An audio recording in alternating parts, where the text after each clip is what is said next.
But Mr. Abbas,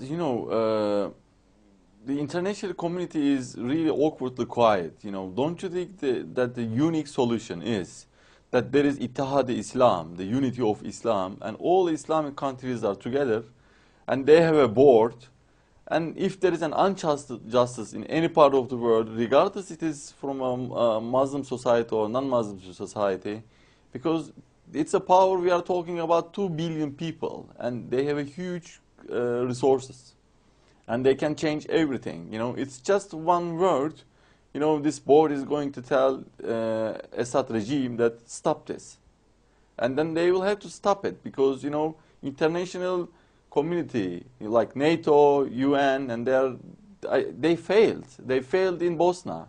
They failed in Afghanistan. So they are still failing in Iraq. There are still a lot of massacres happening.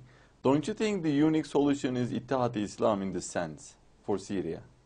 Yes, at a political level and at a, I would argue, at the level of humanity, keeping the human goals which pursue not only pluralism but progress. These have to be on the top of the list of any such agenda or any such approach. However, I have two things to say about this.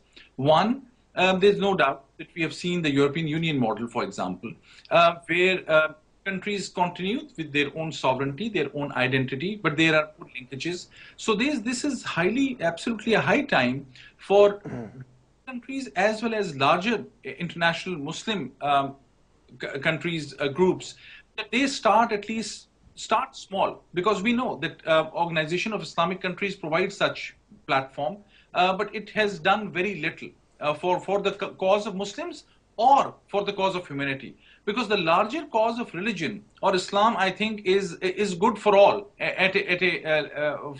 good for the humanity. That's why Quran is not always saying Ya ayyuhallazina amanu. It is not only addressing Muslims and muttaqin, Exactly. it is addressing human beings.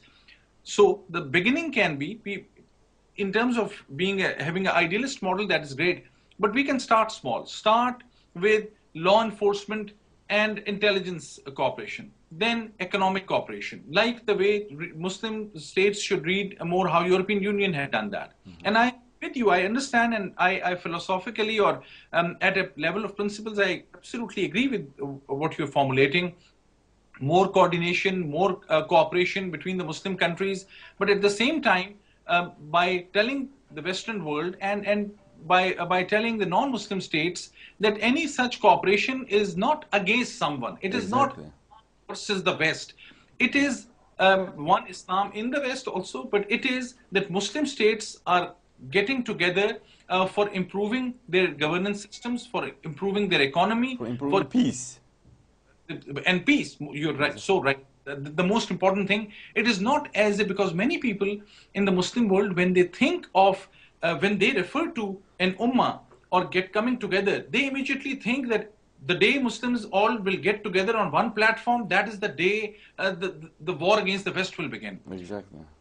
100% agree with you that if those radicals and small extremist elements can always think about a larger Islamic Union with militaristic worldview, the progressive elements in the Muslim world, which are in majority, should also think about getting together, joining their resources, and establishing a system which is just and which is equitable, and which establishes peace and justice in the world Exactly. at MashaAllah. MashaAllah. principal level.